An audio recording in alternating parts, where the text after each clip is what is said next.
Scott Douglas Cutting Sr. left this world on May 9th, after more than 3 weeks of being hospitalized with COVID-19. He was 70 years old. He left behind 2 children who he loved dearly, Tiffany Fortney and Scott Cutting Jr. Tragically, Scott Jr. took his own life on July 30th. We mourn the losses of him and his father. Prior to his incarceration, Scott Sr. worked as a tax preparer in Apple Valley, California. He and his wife Linda were high school sweethearts. Scott played on the basketball team, and during one game, the ball flew to the sidelines and hit Linda on the head. "My dad said that's what gave him the courage to ask her out," Tiffany said. Scott Sr. is remembered fondly by his high school classmates. "I'm glad that I was able to visit with Scott Sr. at our high school 50th reunion," said classmate Chris Caldwell. "What a fun guy." After high school, Scott attended the University of Southern California. As an alum, he purchased football season tickets and would take his entire family, or sometimes just Tiffany, to the games. "My dad was one of the best dads anybody could ever ask for," Tiffany said. The Cuttings were a close-knit family. Once, they went hiking in the hills, and Tiffany started sinking in a pile of mud. Scott Jr. pulled her to safety and carried her the rest of the way home. About 25 years ago, Linda passed away. "It was very hard for us," Tiffany said, "but we stuck together through all the bumpy times." Scott Sr. kept up a strong connection with his children.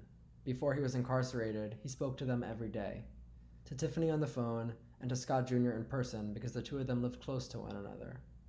The last time the 3 of them were all together was a few years ago when Scott Sr. and Jr. visited Tiffany at her home in Prescott, Arizona. "We had a great time just hanging out and talking," she said. In 2017, Tiffany entered a local singing competition, the Prescott Idol.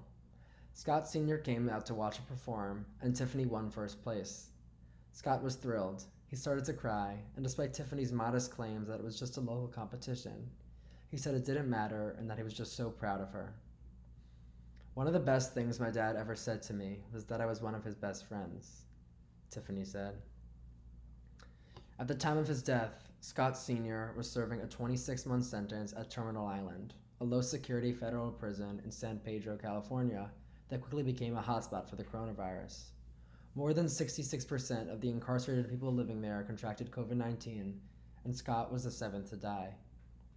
Terminal Island was particularly vulnerable because many of the people in prison there require long-term medical or mental health care. Scott was one of these people. He had diabetes and heart problems. Furthermore, the facility was vastly overcrowded when the pandemic hit. Built to accommodate only 800 people, the prison housed 1,042.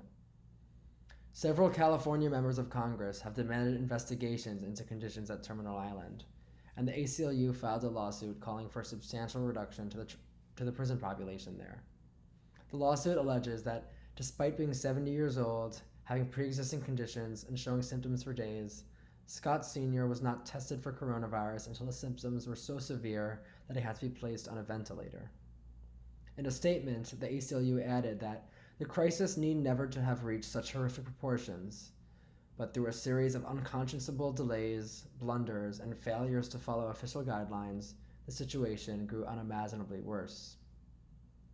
After Scott Sr. passed away, Scott Jr. spoke on CBS Los Angeles about his father's death. "I feel terrible," he said. "That's my dad. I love him." A few months later, he took his own life. Though we will never know how connected Scott Jr.'s suicide was to his father's passing, Tiffany said they were extremely close. "The loss of my dad really hit my brother very hard," she added. We mourn Scott Sr. and Scott Jr., and we condemn the negligence and cruelty of the federal prison system that is at the center of their deaths. We send Tiffany all the strength we can, and we hope she finds comfort in the thought of her family reunited in eternal rest. Her brother and father will be missed.